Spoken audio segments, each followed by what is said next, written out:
Olá!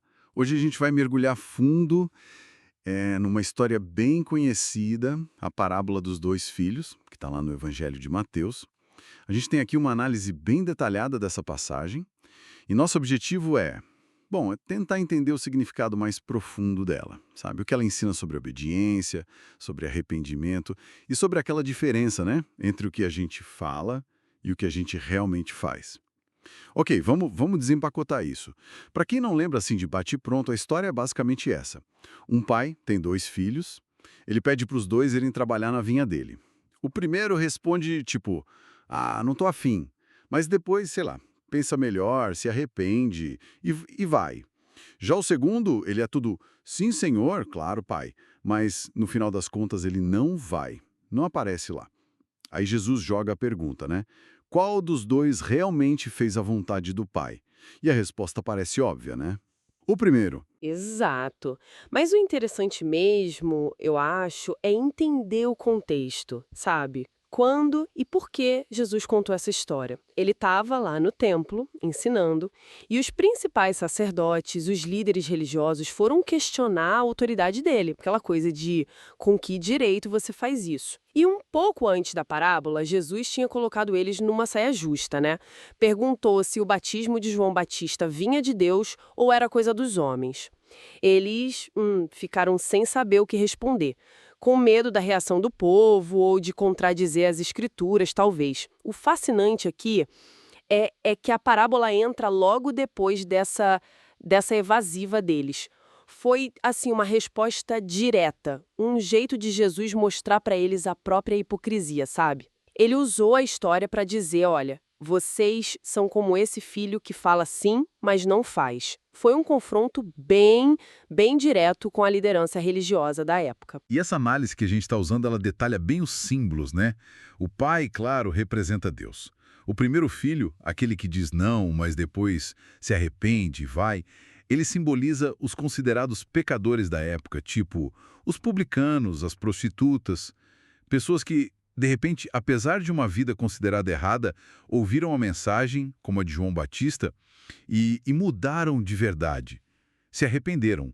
Mas, na verdade, representa qualquer um que reconhece o próprio erro e se volta para Deus, né? Isso, exatamente. E o segundo filho? Aquele do sim, senhor, que não se concretiza. Bom, esse aí representa justamente esses líderes religiosos, os fariseus, os escribas. Eles tinham toda uma aparência de retidão, de obediência às leis, mas no fundo o coração deles não estava alinhado com a vontade de Deus de verdade. É o retrato daquela religiosidade só exterior, né? Entendi. Então, a mensagem central que essa fonte destaca é esse contraste forte entre a aparência e a realidade, entre o que se diz e o que se faz. É por aí? Precisamente. Fica muito claro que Deus valoriza mais um arrependimento sincero, que leva a uma mudança de atitude, do que promessas vazias ou uma conformidade só superficial. A fonte até menciona uma inversão de valores. Inversão de valores. Como assim essa inversão?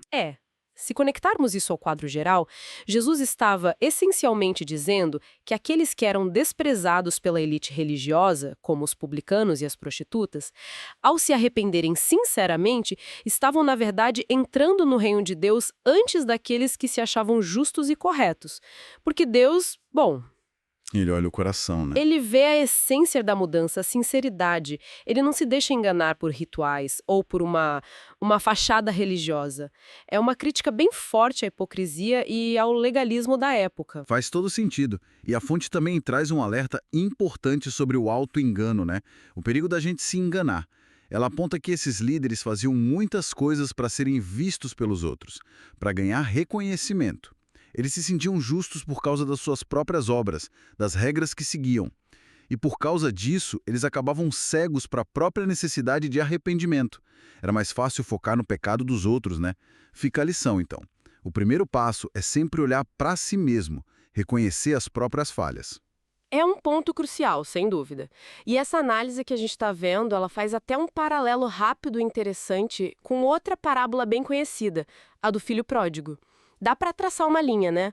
O filho mais novo que vai embora, gasta tudo e depois volta arrependido, ele lembra um pouco esse primeiro filho da nossa história. A verdade. E o filho mais velho, aquele que ficou sempre certinho, mas que no final tá cheio de ressentimento, de justiça própria. Ele tem um quê do segundo filho, o que diz sim, mas não faz de coração? No final, as duas histórias, de formas diferentes, falam sobre isso. Qual é a resposta do nosso coração ao chamado do Pai? Então, o que tudo isso significa? Para a gente amarrar as pontas, pelo que a fonte indica, a fé genuína, a fé de verdade, ela não se mostra só no discurso ou na aparência. Ela se manifesta nas ações concretas, naquela mudança real que nasce do arrependimento e na disposição sincera de fazer a vontade de Deus. A sinceridade do coração e as ações correspondentes são o que realmente importa. Uma autoanálise. Essa parábola funciona como um espelho. Qual desses dois filhos reflete melhor a nossa própria postura quando a gente sente que Deus nos chama para algo? Seja para mudar alguma coisa a gente, ou para fazer alguma coisa por ele ou pelos outros. E é bom lembrar, né, que na história o pai ele não renega nenhum dos filhos de cara. O convite para ir trabalhar na vinha, que é o convite ao arrependimento e à obediência prática, ele continua aberto. Se você gostou deste vídeo, digite amém nos comentários.